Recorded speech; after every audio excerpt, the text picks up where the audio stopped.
안녕하세요. 하필 수학학원 원장 권석입니다. 일단 영상을 찍기 전에 제가 어머님들께 살짝 양해의 말씀을 드려야 되는 게, 제가 일정을 잠깐 착각을 해서, 아이들 고등학교 컨설팅을 좀 급하게 진행을 하게 되었습니다. 제가 충분히 시간을 잡고 어머님들이랑 아이들이랑 준비를 해야 되는 과정이었음에도 불구하고, 제가 착오로 인해서 시간을 촉박하게 잡게 된 점을 조금 양해 말씀을 드리고요. 그래서 제가 아이들한테 이 레포트를 주게 되는데, 이 레포트를 어떻게 분석을 하는지, 어떻게 해석을 하면 아이한테 도움이 될 건지를 제가 설명서 삼아서 제가 영상을 남겨드리도록 하겠습니다. 그리고 그 전에 다음 주 월요일 11월 29일 저녁 8시 30분에 제가 좀 더 자세한 고등학교 강명권 고등학교에 대한 정보를 말씀드리도록 하겠습니다. 제가 매년 시험 난이도가 바뀌고 있기 때문에 그 난이도에 맞춰서 우리가 어떻게 준비를 해야 되는지를 말씀을 드리려고 하니 시간 괜찮으신 분들은 참석을 부탁드리도록 하겠습니다. 학교마다 조금 차이가 있지만 대부분 다음 주 월요일이나 화요일까지 희망 학교를 작성하도록 얘기를 하고 있는데, 선생님들께서는 수정이 불가능한 거다라고 말씀을 해주시지만, 엄밀히 말씀을 드리면 12월 10일까지는 좀 양해를 드리고, 이제 좀 수정을 부탁을 드리게 되면 선생님들께서도 가급적이면 그 수정을 해 드리려고 할 거니 어머님들께서 조금 확인을 해 보셨으면 좋겠습니다. 자, 일단 요 점수 지금 화면 보이시죠? 이 점수와 B라는 학생을 어떻게 분석할 건지를 말씀을 드릴 건데, 이 점수는, 이 숫자들은 제가 도식화 시켜 놓은 점수들입니다. 여기 뒷페이지에 보면은 있겠지만, 여기 보면은 학생과 학교에 대한 슬러시가 있는데, 학생 입장에서는 9점, 8점, 7점에 대한 수학 실력에 대한 문제죠. 학생이 9점이라는 말은 선행이 잘 되어 있고 기본 문제를 완벽하게 풀 수 있고 심화 문제에 대한 거부감이 없는 상태, 이런 뜻입니다. 근데 학교 수학 난이도가 9점이라는 뜻은 그만큼 문제가 어렵다, 이 정도가 준비가 되어야지만 9점 학교 시험을 잘 볼 수 있다라는 그런 뜻으로 보시면 됩니다. 그래서 1번 문항으로 알 수 있는 거는 우리 아이가 고등학교에 진학을 했을 때 수학 점수가 어느 정도가 나올 수 있을까를 판단할 수 있는 게 1번 문항이라고 보시면 될 거고요. 2번은 수학을 포함한 전반적인 국어, 영어, 탐구 등 다른 과목에 대한 실력을 말하고 있는 겁니다. 아이들 점수로는 9점이 모두 완벽한 상태, 7.5점이 이렇게 준비가 되어 있다면, 학교 입장에서는 학생부 교과가 과연 유리한 학교인지에 대한 평가입니다. 앞서 보시면 아시겠지만 진성고등학교는 학생부 교과가 4점이죠. 그 말뜻은 진성고등학교는 학생부 교과로 대학을 가기에는 유리하지 않은 학교다라고 보시면 되는 겁니다. 그래서 아이들 레벨과 학교에서 어떤 정도의 이제 유불리성이 있는지를 보실 수 있는 게 2번 문항이고요. 3번은 학생부에 관련된 문항이라고 보시면 돼요.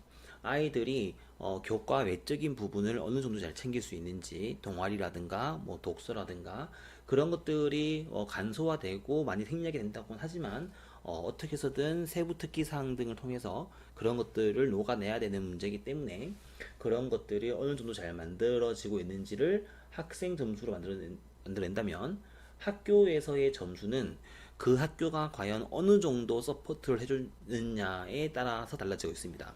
다시 말하면 학교에서 학생부 종합 전형을 잘 만들어주기 위해서 아이들한테 어느 정도 지원을 해주느냐, 그런 뜻으로 받아들이시면 될 것 같고요. 4번 문항은 아이들이 수능을 봤을 때 예상되는 점수를 말한 거라 했다면, 학교 입장에서는 과연 수능을 볼 분위기가 되어 있는 학교인지에 대한 문제입니다. 마지막 5번은 분위기에 대한 문제인데, 아이가 분위기에 휩쓸리는 친구인지에 관한 문제였다면 5번 학교 입장에서는 학교 내 면학 분위기에 대한 점수를 나타낸 것이라고 보시면 됩니다. 그럼 다시 처음으로 올라와서 진성고등학교 같은 경우는 이렇게 광명, 북고 등등등에서 이렇게 점수화를 만들어 놨고요. 그러면은 쉽게 보시면 아시겠지만 수학 난이도만 보게 된다면 진성고, 광북고, 소하고 나머지 학교 난이도가 이렇게 된 것으로 보실 수 있고요. 진성고등학교가 학생부 교과가 불리한 이유는 학교 시험이 어렵기 때문에 라는 문제가 되기도 하지만 아이들 전체적인 구성원들의 공부에 대한 실력이 비슷비슷하기 때문에 어떤 특정한 몇몇 친구들이 등급을 가져가는 게 쉽지가 않습니다. 그렇기 때문에 두루두루 등급을 따기가 쉽지 않기 때문에 진성고등학교는 교과로 가는 게 쉽지 않고, 반대로 말하면 광이고, 광명고, 광문고 혹은 소화고 등등을 해서 여기 있는 학교들은 특정한 흔히 말하는 전교권 친구들이라면 교과로서도 좋은 학교로 갈 수 있다라는 점수를 보실 수 있습니다. 반대로 말하면 학생부 종합전형에서 이 광명고 등등의 학교가 부진한 이유는 요즘에는 많이 좋아지고는 있다고 하지만 학교에서 충분한 지원이 좀 아쉬운 게 사실이고요. 다만 진성고랑 강북고, 소화고 등등은 학교에서 충분한 지원이 이루어지고 있다라고 보셔도 됩니다. 물론 아쉬운 다른 뭐 자사고라든가 어떤 학교에 비하면 많이 부족하겠지만 그래도 은근히 진성고랑 광북고 같은 경우는 아이들의 학생부를 채워주기 위해서. 근데 여기서 조심해야 되는 거는 진성고는 아이들한테 너가 뭘 해라 되게 살갑게 챙겨주기보다는 지원을 되게 빵빵하게 해주는 편이고요. 나머지 학교 소화고, 광희고 등등은 아이 한 명 한 명을 지목을 해가면서 너가 부족한 것 같아. 어떻게 보면 특정한 소수한테 조금 지원이 쏠려 있다라는 그런 아쉬움이 있겠지만 그렇게 받아들이시면 좋을 것 같습니다. 수능은 당연히 진성고와 강북고만 봐도 편차가 꽤 크죠. 진성고가 수능에서는 거의 특성화되어 있다고 보실 수 있고요. 그나마 광북고도 수능에서 높은 점수를 얻을 수가 있는 학교입니다. 그 이유는 평상시에 학교에서 배우는 공부에 대한 난이도가 높기 때문이죠. 면학적인 분위기도 이렇게 될 거고요. 그래서 제가 아이들한테 많이 비교해 주는 게 소아고등학교랑 광희고 등등 요 일반고등학교 등등을 제가 많이 비교를 하고 있는데, 여기 보시면 소아고등학교부터 요 광문고 정도까지가 어떻게 보면은 크게 요즘에 좀 차이가 나고는 있지만 크게 차이가 많이 나진 않죠. 크게 차이가 많이 나고 있지 않는 학교들이기 때문에 그 학교들의 좀 더 명확한 차이를 보려면 어떻게 받아보시는 게 좋냐면 학교마다의 차이를 정확히 보시면 소아고등학교 같은 경우는 전교생의 한 3분의 2 이상이 공부를 열심히 한다. 공부 열심히 한다는 표현보다는 3분의 2 이상이 내신 관리라든가 공부를 준비를 하고 있다.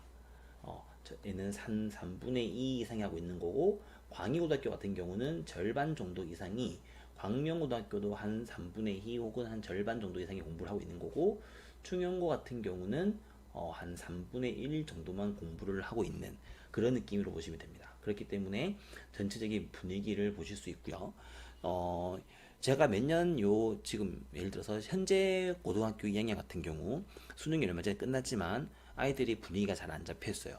특히 광희고라든가 충영고 같은 경우는 아이들이 시험이 끝났다고 많이 쉬기도 하고 공부에 대해서 좀 열성이 조금 부족한, 그런데 다른 학교들 같은 경우는 이제 자기가 발등에 불이 떨어졌다는 걸 알기 때문에 급하게 공부를 시작하는 이 등등등의, 물론 아이들에 대해 아이들마다의 차이가 있을 수도 있지만 학교의 전반적인 분위기 차이는 사실 무시할 수가 없습니다.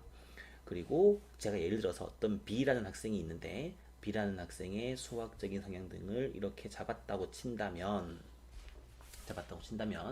그 학교마다, 제가 좀 확대를 해볼게요.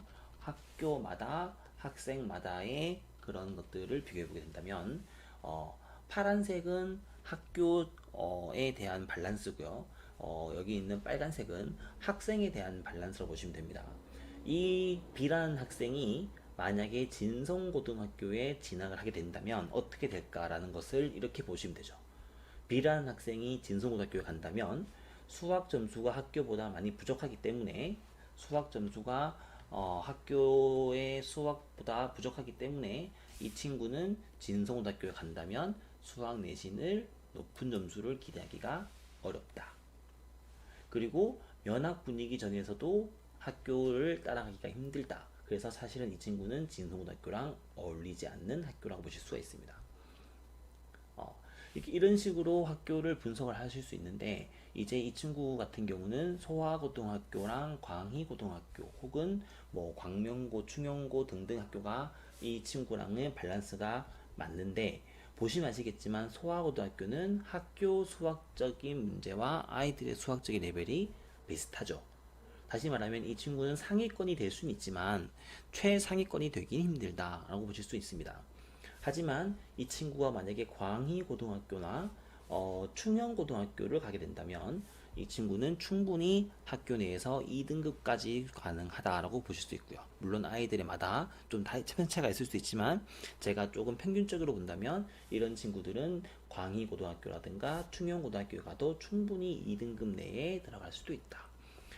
수학 같은 경우는 이렇게 편차가 없기 때문에 한 1, 2등급을 장담하기는 좀 힘들 수 있죠. 물론 될 수는 있겠지만 한 3, 4등급까지도 여차하면 3, 4등급까지도 맞을 수 있는 그런 등급이라고 보실 수 있습니다. 그렇기 때문에 이 B라는 아이라는 학생을 본다면 저는 이 친구를 충현고등학교 혹은 광희고등학교 중에 한 학교로 권해주고 싶은데, 마지막으로 이 친구가 과연 이 친구 입장에서는 어떤 전형으로 대학을 가는 게 좋을까? 라고 본다면 저는 이 친구는 그래도 내신 위주로 공부를 하면서 종합적으로 준비를 하는 게 좋지 않을까. 그러면은 이 친구는 충영고등학교에 가서, 광희고보다 충영고등학교가 내신이 조금 더 잘 받을 수 있기 때문에 충영고등학교를 가서 내신을 조금 더 잘 받아주는 게 훨씬 더 효과적이지 않을까라고 생각을 합니다. 자, 이런 식으로 아이들을 어머님들께서 조금 한 발 뒤에서 조금 더 냉정하게 보시고, 왜냐면 얼마나 자기한테 어울리는 학교를 가냐에 따라서 아이들의 공부에 대한 컨셉과 어떻게 보면 자기가 주도적인 공부를 할 수 있는지, 학교에 끌려다닐 수밖에 없는 공부를 할 수밖에 없는지가 정해지기 때문에 어머님께서 아버님이랑 아이랑 같이 주말에 조금 허심탄회하게 상의를 한번 해보면서 많이 상의를 해보셨으면 좋겠고요. 제가 주관해서 만약에 도움이 될 수 있다면 저는 충분할 것 같습니다. 이상으로 이 리포트를 분석하는 방법에 대해서 마치도록 하겠습니다. 문의 드릴 사항이 있으면 주말이든 언제든 저한테 편하게 문의 주시면 제가 시간이 되는 이상 제가 성심껏 답변을 드리도록 하겠습니다. 네.